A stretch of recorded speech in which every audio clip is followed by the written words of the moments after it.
இயேசு உங்களை நேசிக்கிறார். இந்த நாள் வேதாகம தியானத்திற்கு உங்களை அன்புடன் அழைக்கிறேன்.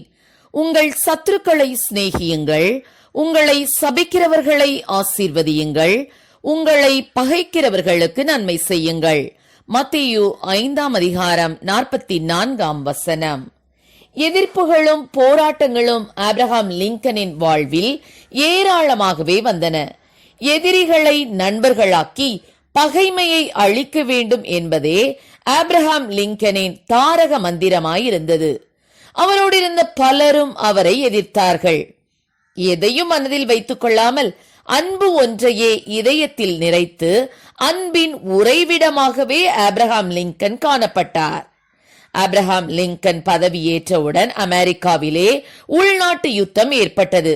தன்னுடைய கட்சியை சாராத எதிர்கட்சியின் முக்கிய நபராக இருந்த மெக்கல்லன் என்பவரை அரசாங்க படையின் தளபதியாக்கினார். அவர் பதவியேற்ற பிறகும் ஆபிரகாம் லிங்கனுக்கு ஒத்து வராமல் எதிர்ப்பையே காட்டினார். ஆனால் ஆபிரகாம் லிங்கன் மிகுந்த பொறுமையோடு அவரிடம் நடந்து கொண்டார்.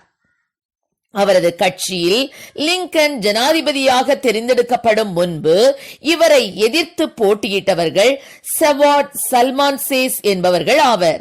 அவர்கள் மீது எவ்வித கசப்புணர்வும் காட்டாமல் அவர்களை தன்னுடைய அமைச்சரவையில் சேர்த்துக் கொண்டு தன்னுடைய அன்பை வெளிப்படுத்தினார்.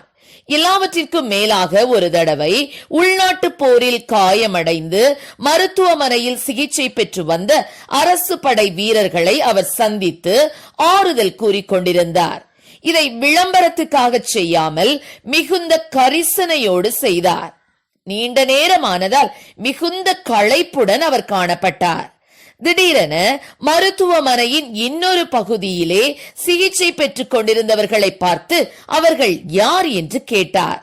அவர்கள் எதிரி படையை சார்ந்தவர்கள், அவர்களால் தான் நாம் கஷ்டத்தை அனுபவித்துக் கொண்டிருக்கிறோம் என்றார் ஒருவர். ஆபிரகாம் லிங்கன் உடனே அந்த பகுதிக்கும் போய் அந்த வீரர்கள் ஒவ்வொருவரையும் சந்தித்து ஆறுதல் கூறினார். ஒரு தடவை அமெரிக்கா இரண்டாக பிரிந்து சண்டை போடுவதை விரும்பாத லிங்கன் இவ்விதமாக ஒரு கவிதை எழுதி படை வீரர்களிடம் வாசித்தார்.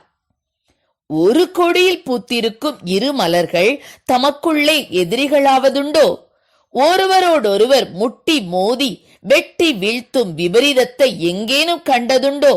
கேள்விப்பட்டதேனும் உண்டோ? இந்த கவிதையானது ஆபிரகாம் லிங்கனின் இதயம் அன்பை விரும்பும் இதயம் என்பதை வெளிப்படுத்துகிறது. ஆம், என கருமையானவர்களே, நம்முடைய ஆண்டவராகிய இயேசு கிறிஸ்துவும் கூட அன்பு நிறைந்தவர். நாமும் அன்புள்ளவர்களாக நடந்து கொள்ளவே அவர் விரும்புகிறார். என்னுடைய அன்பிலே நிலைத்திருங்கள் என்கிறார். நண்பனைத்தானே நேசிக்க முடியும், பகைவரை எப்படி நேசிப்பது என்று கேட்கலாம். நண்பனை நேசிப்பதில் பெருமை என்ன இருக்கிறது? அது எளிதானது. பகைவனை நேசிப்பதில் தான் பெருமை இருக்கிறது, ஏனெனில் அது கடினமானது. சவுல் தாவீதை பின்தொடர்ந்து அவனை வேட்டையாட வகை தேடுகிறான். தாவீது சவுலை நெருங்கிய போது கூட அவனை கொல்லாமல் அவன் எவ்வளவு நெருங்கியிருந்தான் என்று காண்பிப்பதற்காக சவுலின் சால்வையின் நுனியை கத்தரித்துக் கொண்டு அவனை போக விட்டிருந்தான். ஆதலால் சவுல் தாவீதை பார்த்து, இன்று நீ எனக்கு செய்த நன்மைக்காக கர்த்தர் உனக்கு நன்மை செய்வாராக என்றான்.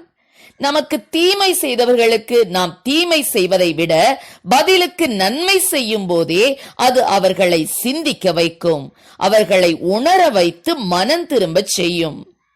தீமையை நன்மையால் வெல்லு என்கிறது வேத வார்த்தை. தீமை செய்த தனது சகோதரருக்கு யோசேப்பு நன்மை செய்த போது அவர்கள் தாங்கள் செய்த தவறை உணர்ந்து கொண்டார்கள் அல்லவா? அவர்கள் யோசேப்புக்கு செய்ய நினைத்த தீங்கையும் தேவன் யோசேப்புக்கு நன்மையாக மாற்றினார் அல்லவா? ஆம் பிரியமானவைகளே, இவைகளை எல்லாம் நாம் அறிந்திருந்தும் ஏன் தீமைக்கு தீமை செய்யவே துடிக்கிறோம்? நமது சிந்தனைகளை மாற்றுவோம். கிறிஸ்துவின் அன்பினால் நிரப்பப்பட்டு நமது வாழ்வினூடாக பிறர் கிறிஸ்துவை காண சாட்சிகளாய் வாழ்வோம். கர்த்தர் நம்மை ஆசீர்வதிப்பாராக. ஆமென். ஜெபம். எங்களை அதிகமாய் நேசித்து நடத்துகிற எங்கள் அன்பின் பரலோக பிதாவே, இந்த நாட்களில் கூட பாப்பா இவர்கள் நேசிக்கக்கூடிய இருதயத்திலே எங்களுக்கு கொடுப்பீராக ராஜா. எங்களுக்கு தீமை செய்தவர்களுக்கு நாங்கள் நன்மை செய்யக்கூடிய கிருபைகளை கொடும், ஆசீர்வதியும். இயேசுவின் நாமத்திலே ஜெபிக்கிறோம் நல்ல பிதாவே, ஆமென்.